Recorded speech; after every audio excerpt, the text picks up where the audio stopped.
Pick up your useless daughter. His voice was ice. Final. Then dead silence. I grabbed my keys. My hands were shaking so badly I dropped them twice before I got them off the hook by the door. 73 years old, and in that moment I felt like I was 19 again. Running through a hospital hallway toward a phone call that would change my life forever. I stepped outside into the cold. And that's when I saw them. 5 black SUVs, blocking my quiet little street. Engines humming low like animals breathing in the dark. No headlights flashing. No sirens. No neighbors peeking through curtains, because it was 2 in the morning and this street had not seen a single unusual car in 11 years. And there, frozen in the headlights of the middle vehicle, was my granddaughter's shadow. Small, still, terrified, and stepping out of the driver's seat, buttoning his coat like he had all the time in the world, was a man I never ever expected to see again. My name is Jennifer. I am 73 years old, and before this night is over, I am going to tell you exactly how an old woman with bad knees and a titanium hip took on 5 black SUVs full of dangerous men, and won. Before I go any further, if you're the kind of person who believes an old lady with nothing left to lose is the most dangerous person in any room, hit that like button right now. Subscribe if you want to hear the rest of what happened that night, because this story only gets wilder from here. And I'd love to know. Type in the comments where in the world you're watching this from tonight. I read every single one of them with my coffee in the morning, and honestly hearing from all of you is one of the best parts of my day now. Alright, let's get back to it. 3 hours earlier, my night had been ordinary. Boring even. I'd made myself a cup of chamomile tea, put on my reading glasses, and settled into my late husband's old recliner with a mystery novel I'd already guessed the ending to. My granddaughter Lily was 17, staying with me for the summer while her mother, my daughter Emily, worked double shifts at the hospital 2 towns over. Lily was supposed to be at her friend's house for a sleepover. Nothing unusual. Nothing that should have ended with 5 SUVs on my street. The phone rang at 1:47 a.m. I remember the time exactly because I'd been dozing in the chair, and the sound of it jolted me so hard my reading glasses flew off my face. I answered, expecting Emily, expecting some hospital emergency, expecting anything except what I got. A man's voice. Calm. Cold. Like he was reading a grocery list instead of holding my world in his hands. Pick up your useless daughter. Then the line went dead. I sat there for 3 full seconds telling myself I'd misheard. That it was a wrong number, a prank, a mistake.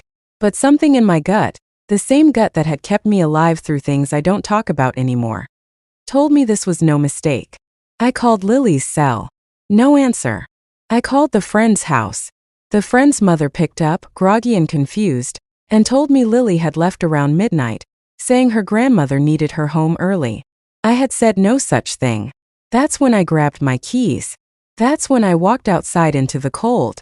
And that's when I saw the shadow in the headlights that belonged to my granddaughter. He was tall still, though age had rounded his shoulders since I'd last seen him. Silver hair combed back the same meticulous way it always had been.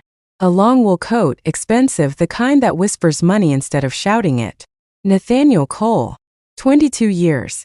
22 years since I had last laid eyes on that face. And here he was, standing in my street at 2 in the morning like no time had passed at all. Hello, Jennifer, he said like we were meeting for tea. You've gotten old. And you've gotten stupid, I said, if you thought coming to my house was a good idea. He smiled. That same smile that used to make grown men nervous in boardrooms 3 decades ago. I need something from your family, and you're going to give it to me. Behind him, 2 men in dark suits held Lily gently by the shoulders. Gently, but firmly enough that she couldn't run.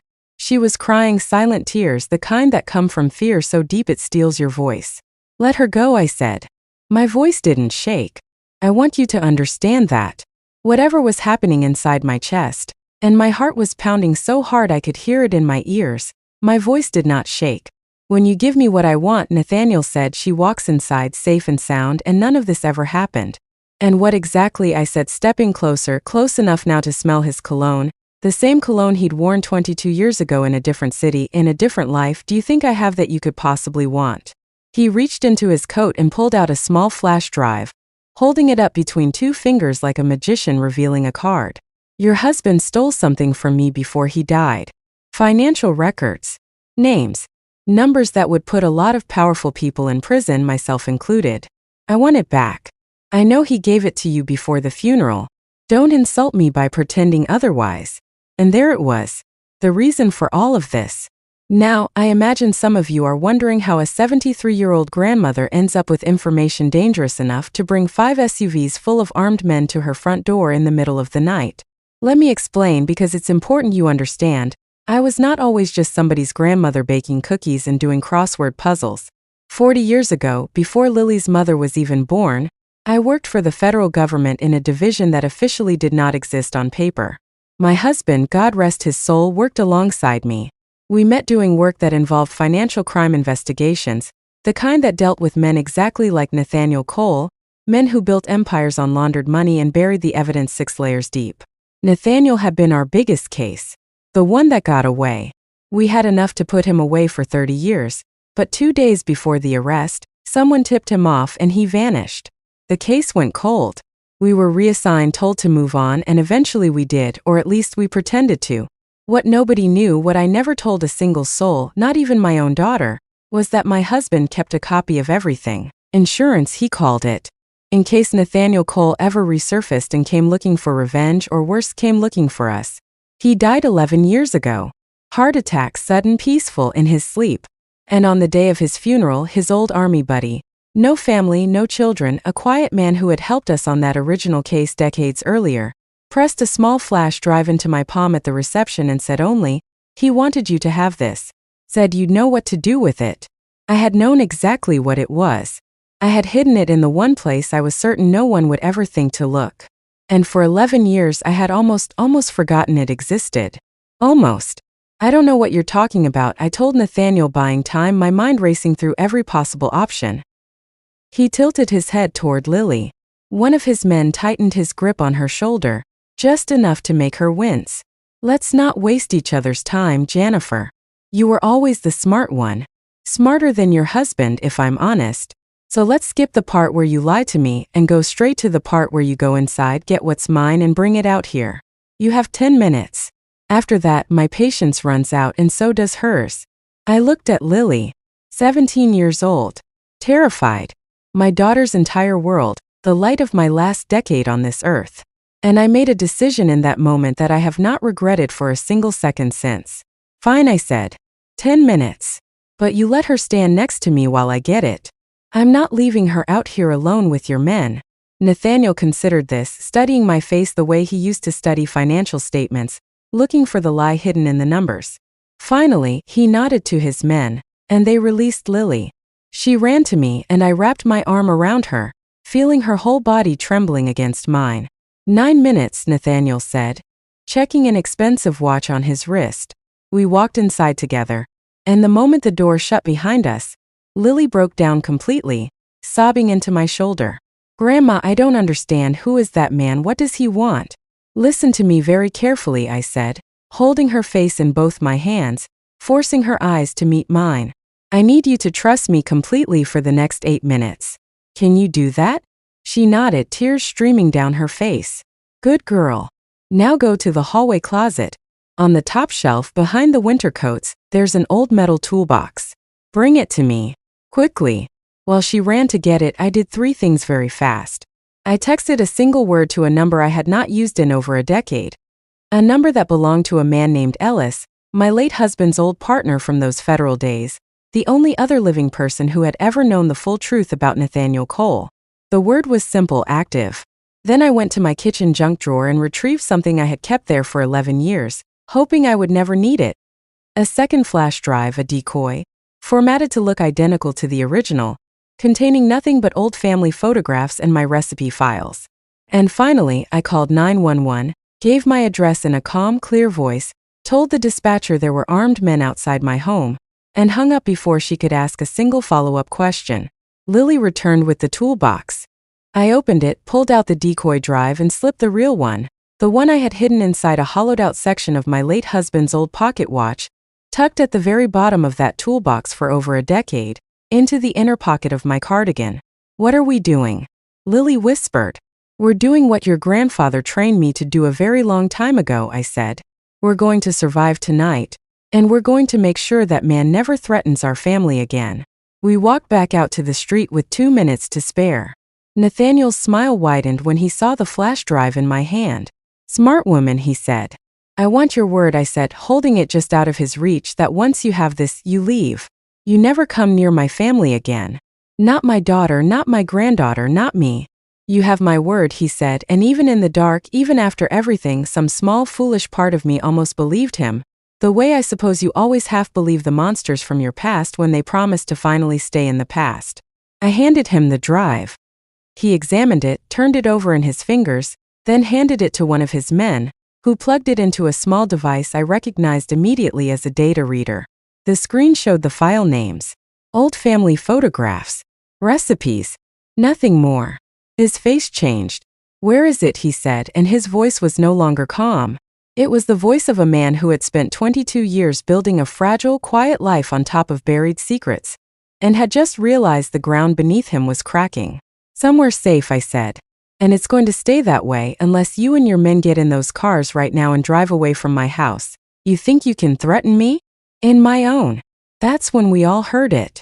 Sirens, still distant, but growing closer, echoing off the quiet houses of my little street. Nathaniel's head snapped toward the sound, and for the first time that night, I saw something in his eyes that I had never seen in the 22 years I'd known of his existence. Fear. You called them, he said. I called them the moment you told my granddaughter to leave her sleepover in the middle of the night, I said. You've been outsmarted by a woman with a titanium hip and a bag of frozen peas for her arthritis, Nathaniel. How does that feel? For a moment I genuinely thought he might do something reckless. His hand twitched toward his coat. But sirens were close now, and men like Nathaniel Cole did not survive 22 years as fugitives by making reckless decisions in front of witnesses and approaching police. This isn't over, he said, backing toward his car. Oh, it's over, I said. Because that drive you tried to steal? I sent a digital copy to a federal contact the moment you stepped out of that car. Old habits, Nathaniel. You should know better than anyone, some of us never really retire. That wasn't entirely true in that exact moment, but by the time I finished saying it, Ellis had already received my message, already begun the process that would, within the hour, be true in every sense that mattered. Nathaniel's men piled back into their SUVs. Engines roared to life. And within 90 seconds of the first flashing police lights turning onto my street, all 5 vehicles disappeared into the night, taillights shrinking into darkness, leaving nothing behind but the smell of exhaust and the sound of my granddaughter finally allowing herself to cry with relief instead of fear. The police arrived to find an old woman and a teenage girl standing calmly on a quiet suburban lawn, and I imagine we made quite the confusing scene.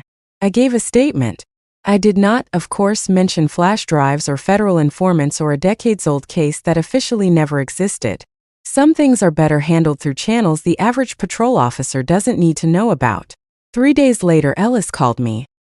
His voice was tired but satisfied in the way that only comes after a very long chase finally reaches its end. They got him, he said. Airport, trying to leave the country on a fake passport. The evidence you sent was more than enough. 22 years, Jennifer. We finally got him. I sat in my late husband's recliner that evening, the same chair I'd been dozing in when that phone call came in at 1:47 in the morning, and I allowed myself to cry, not from fear this time, but from something closer to closure. My husband had carried that secret to his grave, trusting that if the day ever came, I would know exactly what to do. And I did. Lily still doesn't know all the details. She knows her grandmother is tougher than she looks, as she likes to tell her friends now, and that's close enough to the truth for a 17-year-old to carry with her. Someday when she's older, I'll tell her everything. About who her grandfather really was. About who I used to be, before I became just somebody's grandmother with a garden full of tomatoes and a weekly bridge game. But for now I'll leave you with this. People look at women my age and see something small, something soft, something to be underestimated, spoken over, dismissed. They see gray hair and slow footsteps and assume there's nothing dangerous left inside. They are wrong. Every single time they are wrong. Because some of us spent our younger years learning exactly how the world's worst people operate, and we never actually forgot a thing. We just got quieter about it. We got patient. And when the people we love the most are threatened, That patience runs out faster than anyone ever expects. Nathaniel Cole is sitting in a federal holding cell tonight, waiting for a trial he cannot win, 22 years after he thought he'd outrun justice for good.